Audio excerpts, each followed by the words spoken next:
Isaías, capítulo de número 9. Nós iremos ler do verso 1 ao verso de número 7.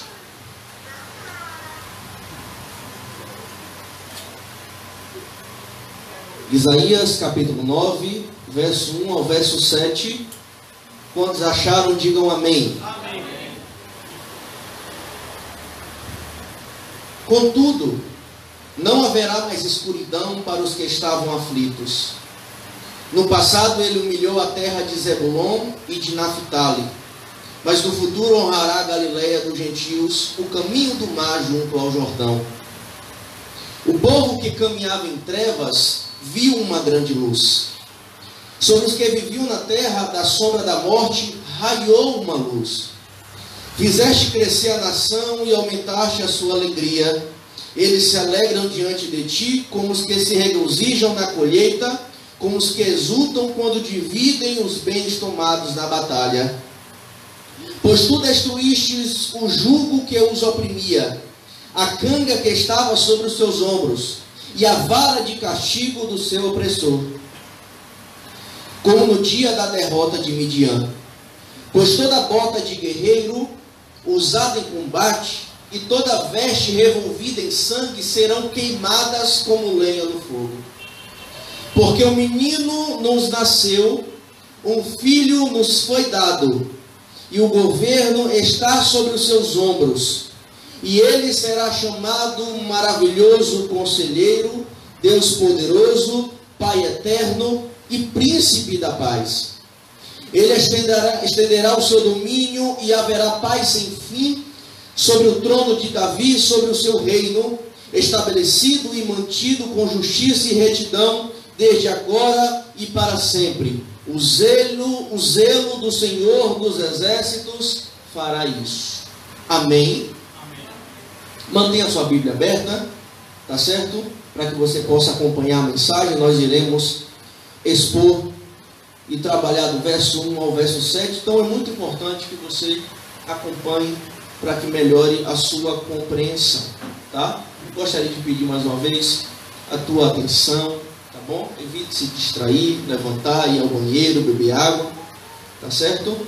Para que possamos entender a mensagem do Senhor nesta noite.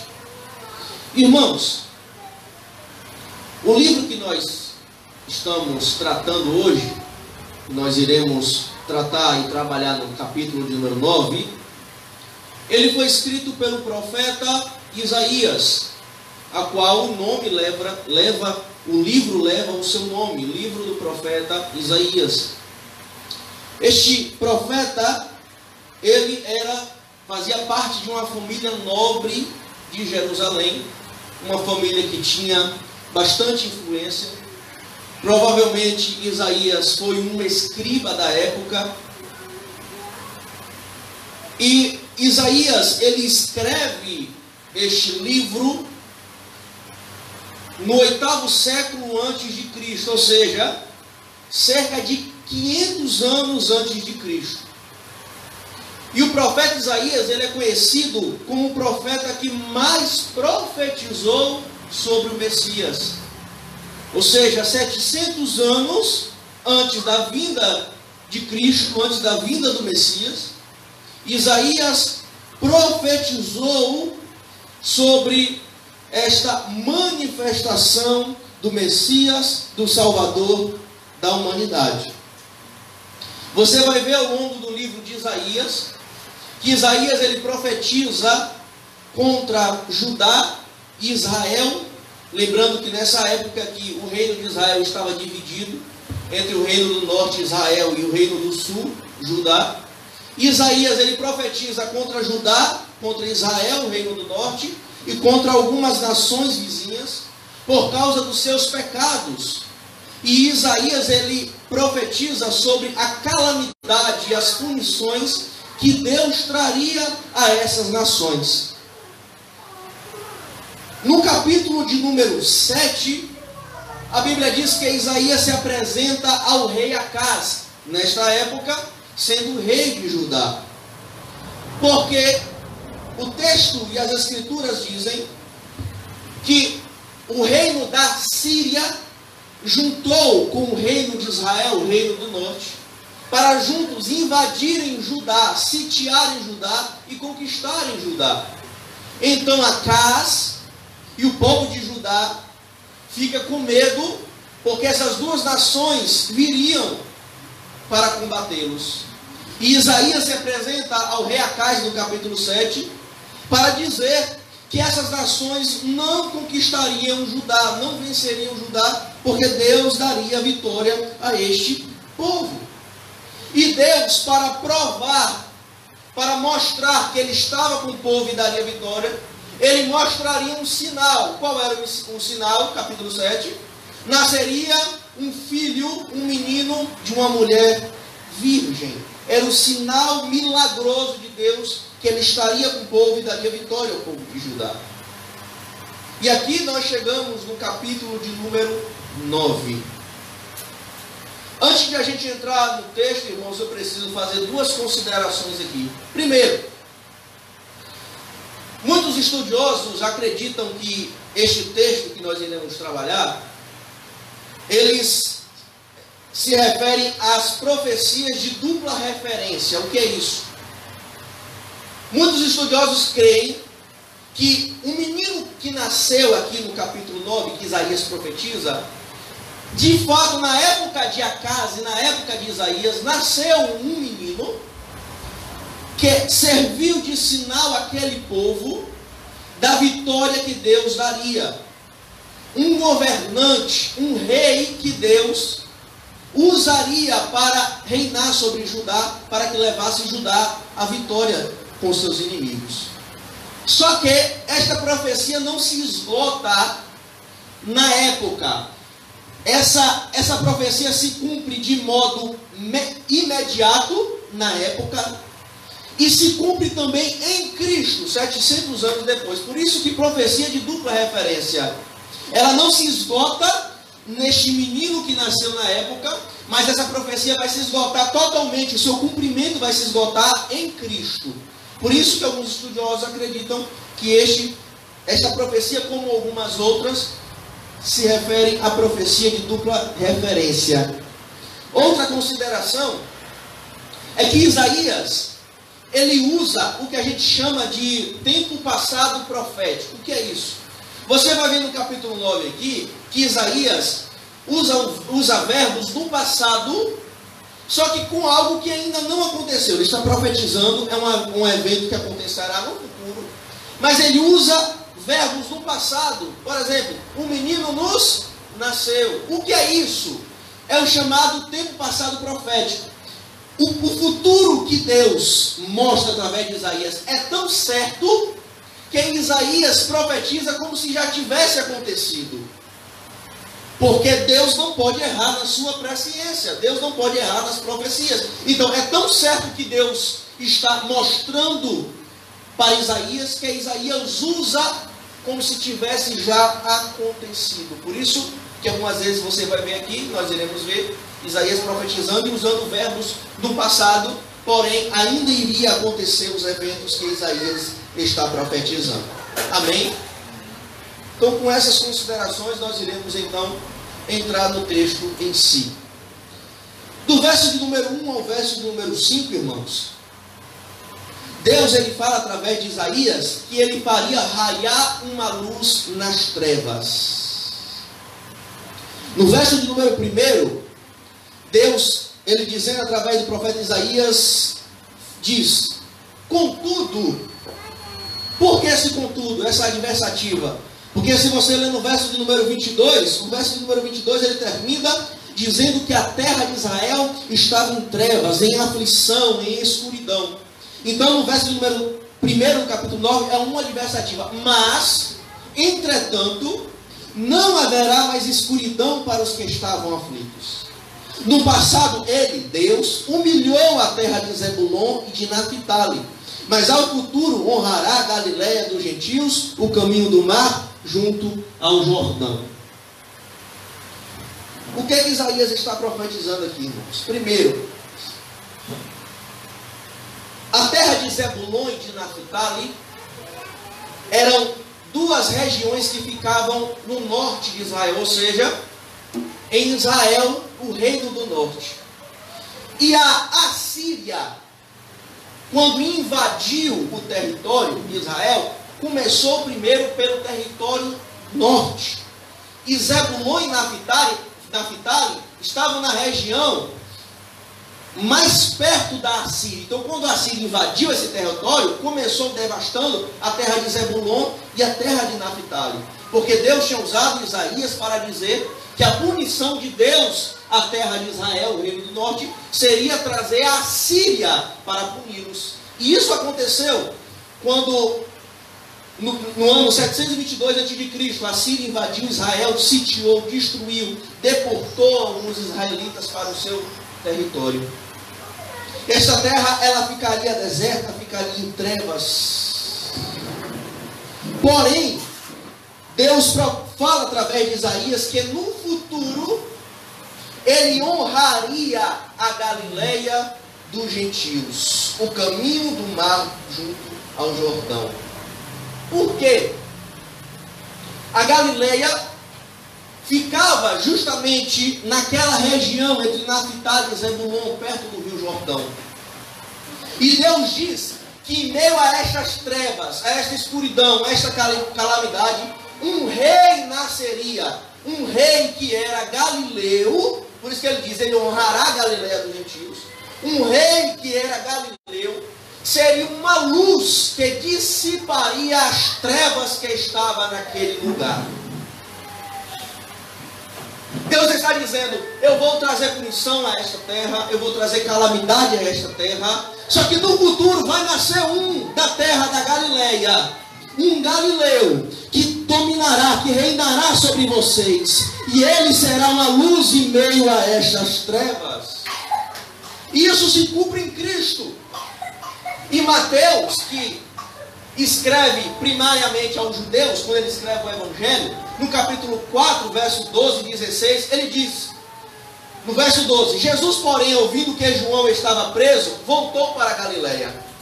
E deixando Nazaré, foi habitar em Cafarnaum, cidade marítima, nos confins de Zebulon e Naftali, para que se cumprisse o que foi dito pelo profeta Isaías, que diz, a terra de Zebulon e a terra de Naftali, junto ao caminho do mar, além do Jordão, a Galileia das nações.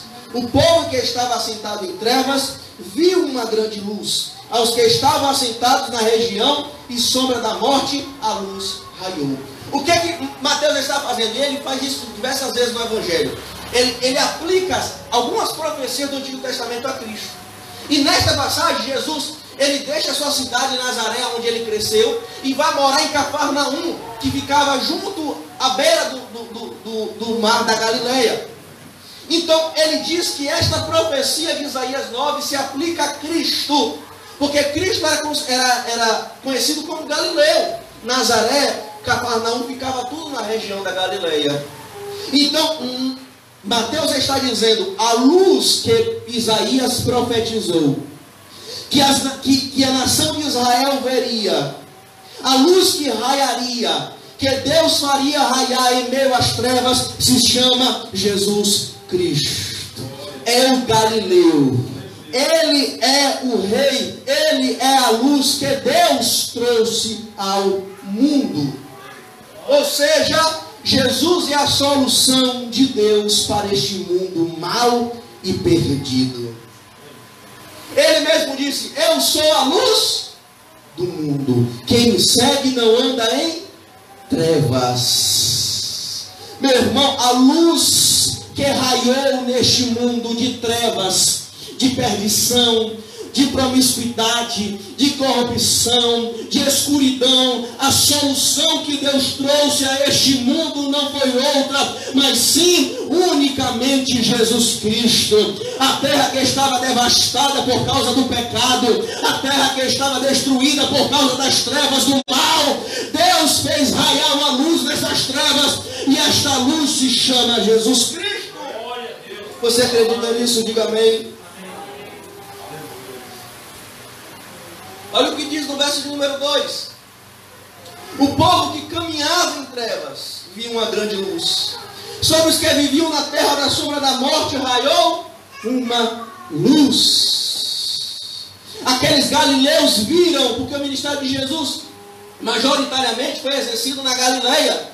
Então aqueles galileus viram a glória do Pai revelada no Filho, aquela luz que raiou, trazendo esperança para o mundo em trevas.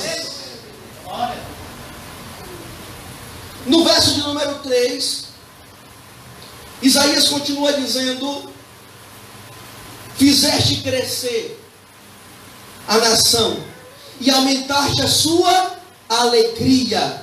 Eles se alegram diante de ti, como os que se regozijam na colheita, como os que exultam quando dividem os bens tomados na batalha.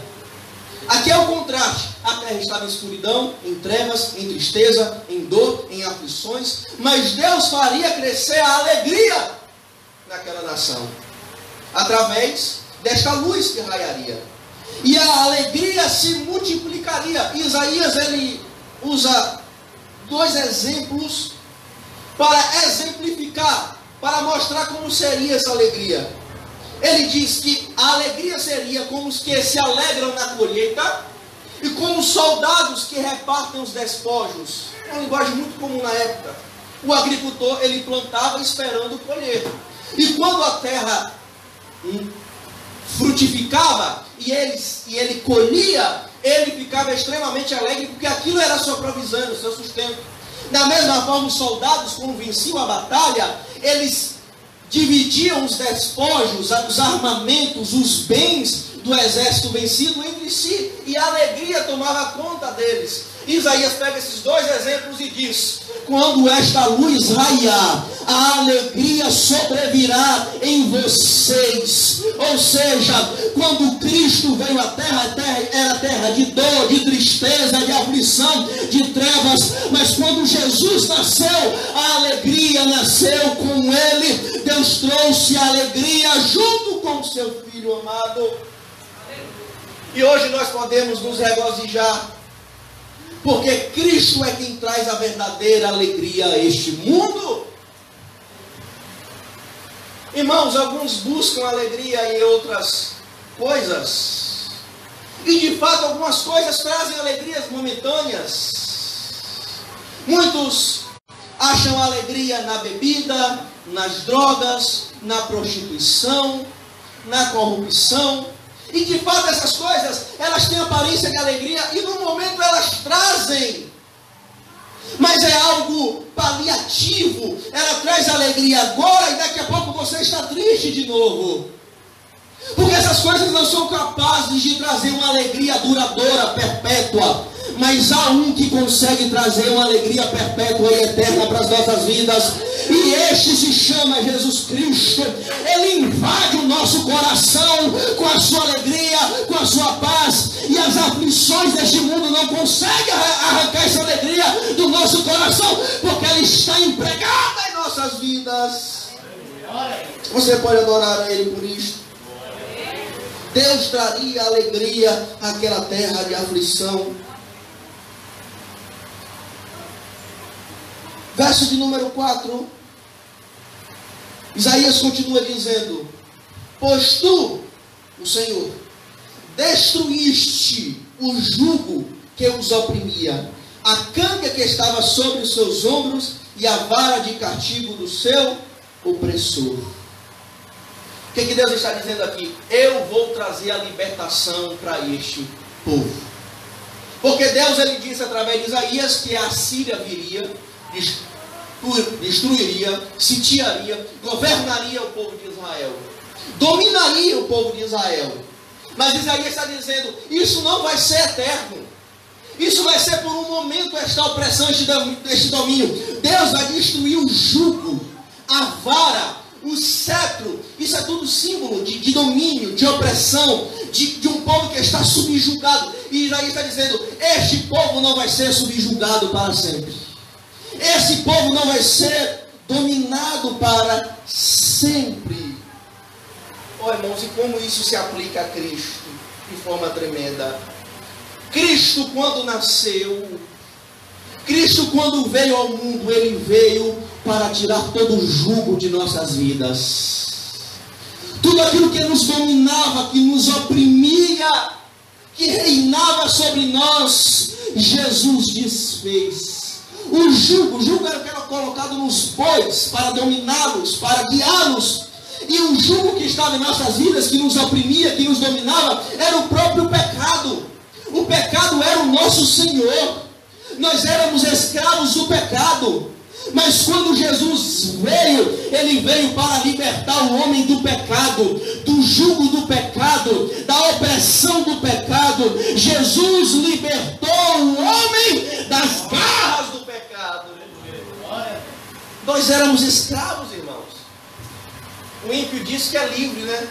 O ímpio critica o crente, dizendo que o crente é oprimido, que o crente não é livre, não tem liberdade. E que eles sim, eles têm liberdade de fazer o que quer. Mal sabem eles que eles não têm liberdade, pois eles fazem aquilo que o seu Senhor manda. O pecado domina a vida deles. Eles não estão livres. O pecado guia-os. Eles não conseguem resistir ao domínio do pecado. Mas só há uma possibilidade de resistirmos ao domínio do pecado: quando nos entregamos a Cristo, quando cremos nele, quando cremos nesta luz que raiou e tirou todo o jugo do pecado de nossas vidas. Amém? Ele nos libertou do jugo do pecado. O pecado não é mais nosso Senhor, aqueles que estão em Cristo. O diabo não é mais nosso Senhor. O mundo não é mais nosso Senhor. Nós sempre seremos escravos. A diferença é que nós éramos escravos do pecado. Agora nós somos escravos de Cristo. Amém? Olha o que ele continua dizendo. Verso de número 4, o finalzinho.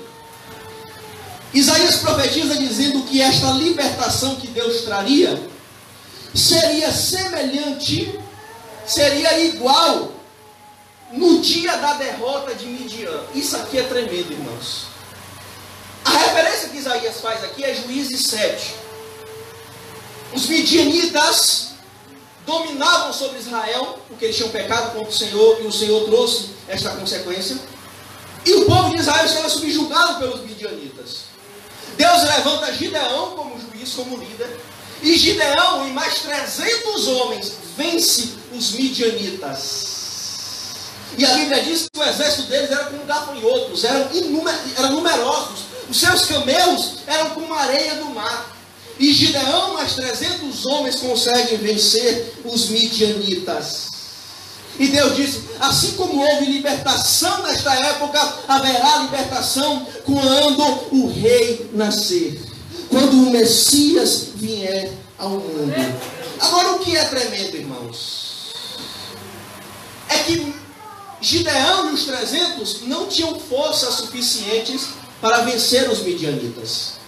Eles, 301 homens contra um exército numeroso.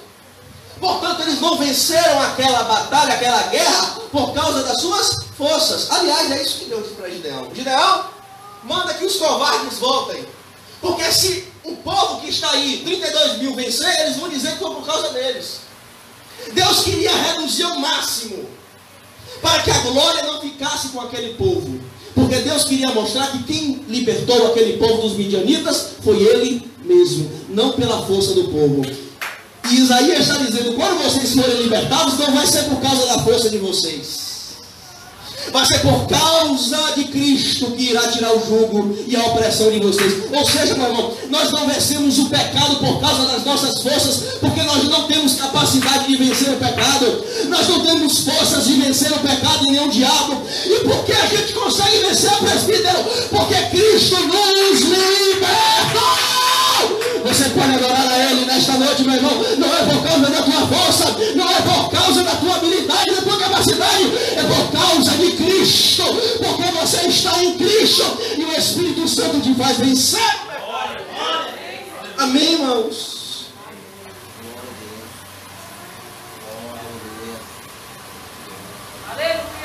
Versos número 5. Isaías diz: pois toda a bota do guerreiro, ou toda a armadura do guerreiro, usada em combate, e toda a veste revolvida em sangue serão queimadas como lenha no fogo. Isso aqui é interessante. A Síria era um povo, um exército assírio, era conhecido como um exército cruel, que impunha medo aos seus inimigos. Eles vinham marchando, a marcha deles. Eles faziam questão de fazer barulho com a marcha do seu exército para impor medo. Fora isso, eles vinham com suas vestes manchadas de sangue do inimigo que eles acabaram de vencer. Tudo isso para infligir medo. Olha o que Isaías fala: pois toda a bota do guerreiro em combate, toda a veste revolvida em sangue, aquilo que eles usavam para impor medo aos seus inimigos, a marcha do exército, as suas vestes de sangue dos seus inimigos, tudo isso será queimado por Deus, será destruído por Deus. Meu irmão, assim como o exército assírio, o diabo também nos infligia medo, nos colocava medo sobre nós. O diabo, ele dominava sobre nós, ele nos infligia medo, mas Cristo destruiu, destronou, derrotou o diabo na cruz do Calvário, meu irmão. Ele queimou as suas armaduras, ele queimou os seus armamentos, e aquilo que nos causava medo não causa mais. Aleluia, Deus. Aquilo que nos infligia medo não nos inflige mais. O exército inimigo, os demônios, o diabo, com todas as suas artimanhas, não mais nos causa medo. Não há por que temer o diabo, não há por que ter medo do diabo, não há por que ter medo da morte, porque Jesus venceu todos esses inimigos.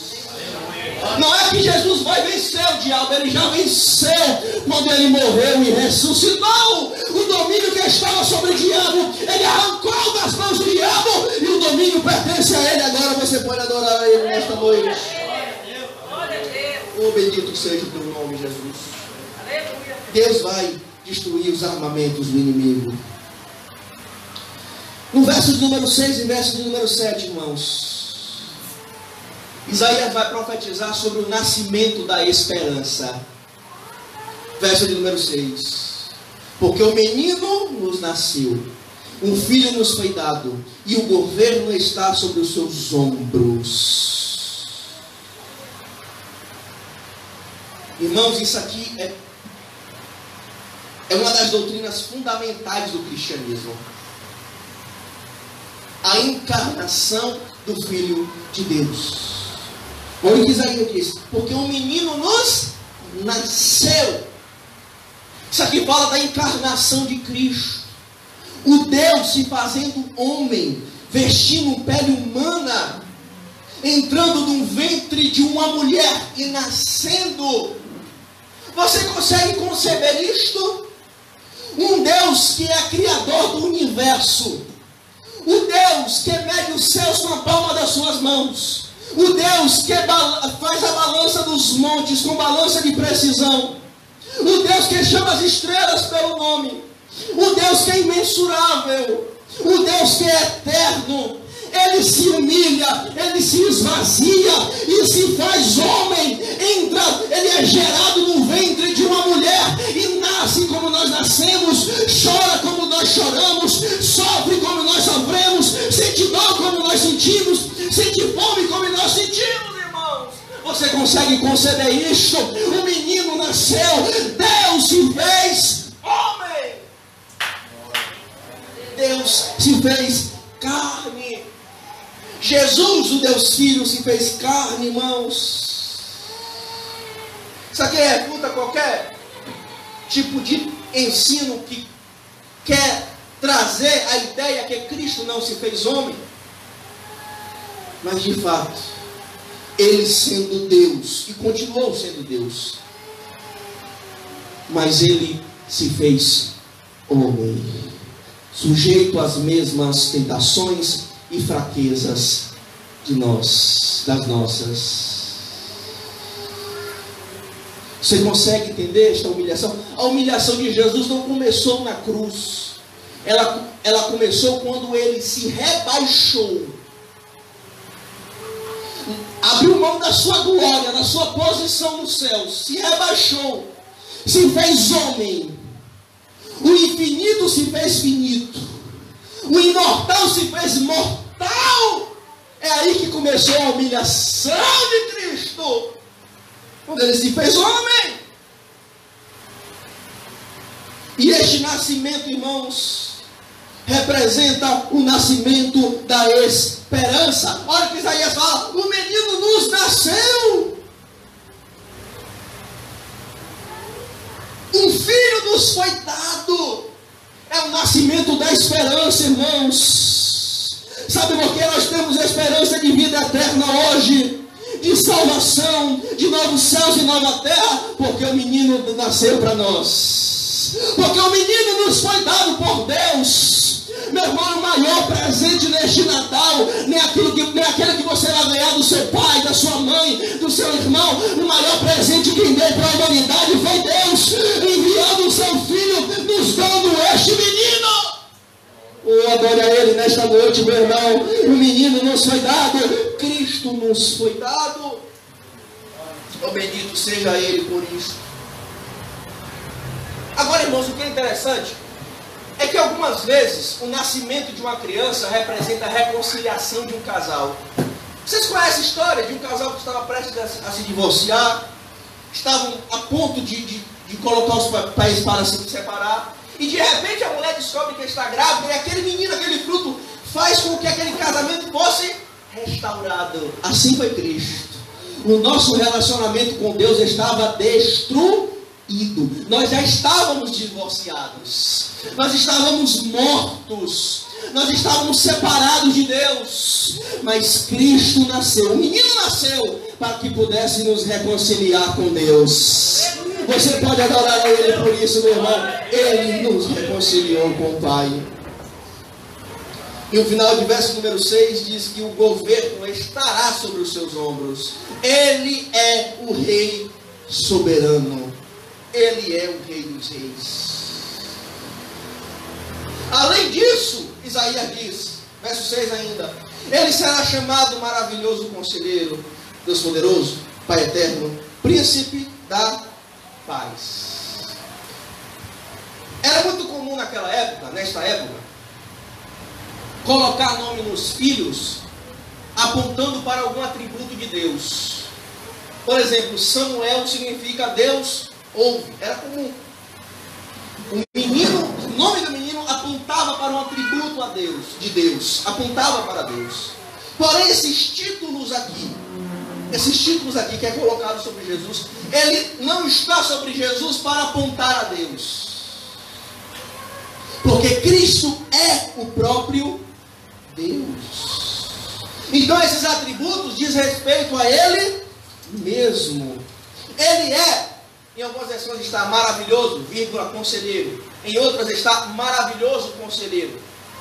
Penso e acredito que esta versão é a mais correta. É um atributo só, maravilhoso conselheiro. Ou seja, um conselheiro extraordinário, um conselheiro sem igual. Fora isso, ele é Deus poderoso. Ele é Pai eterno e príncipe da paz. Meu irmão, com o verso 6, você refuta duas heresias. Aqueles que são contra e não creem na humanidade de Cristo e na divindade de Cristo. Um versículo você acaba com os dois. Porque diz que o menino nasceu, se fez homem, se fez carne, mas ele é Deus poderoso. Mas ele é o Pai da eternidade. Esses títulos apontam para a divindade de Jesus, porque Ele é também Deus, Ele é o próprio Deus. Ele é o maravilhoso conselheiro, Ele é o Pai da eternidade, um Pai eterno, e Ele é o príncipe da paz. Amém? No verso número 7, o texto continua dizendo: Ele estenderá o seu domínio, e haverá paz sem fim sobre o trono de Davi e sobre o seu reino, estabelecido e mantido com justiça e retidão, desde agora e para sempre. O reino de Jesus, Isaías está profetizando, não terá fim. Trono de Davi aqui, porque Jesus era descendente de Davi. Isaías está dizendo: este trono, este reino não haverá fim, e a paz deste reino também não haverá fim. O reino que Jesus inaugurou na sua vinda, tem gente que espera um reino no futuro. Jesus já inaugurou o seu reino na sua primeira vinda, e este reino não haverá fim. Este reino foi inaugurado há quase 2000 anos atrás, e não haverá fim, e a paz deste reino não haverá fim. Quando Gabriel se apresenta a Maria, anjo Gabriel se apresenta a Maria, ele diz, Lucas 1, 31, 33: e eis que no teu ventre conceberás, e darás à luz um filho, e por-lhe-ás o nome de Jesus. Este será grande, e será chamado Filho do Altíssimo, e o Senhor Deus lhe dará o trono de Davi seu pai, e reinará eternamente na casa de Jacó, e o seu reino não terá fim. O reino de Cristo é eterno. Ele inaugurou e não haverá fim. Além de não ter fim, este reino ele está baseado, fundamentado em duas coisas. Final do verso 7. Está estabelecido, fundamentado em justiça e retidão, ou em justiça e em juízo. E é o que o salmista no Salmo 89, verso 14 diz: o seu trono, a base do seu trono é a justiça e o juízo. O reino de Cristo não está fundamentado na corrupção. O reino de Cristo está fundamentado na justiça, na retidão, no juízo. É um reino justo, é um reino reto. Portanto, se nós fazemos parte deste reino, nós devemos buscar não só o reino, mas a sua justiça. Amém? E no finalzinho do verso 7, Isaías termina dizendo: o zelo do Senhor dos Exércitos fará isso. Fará isso o quê? Duas possibilidades.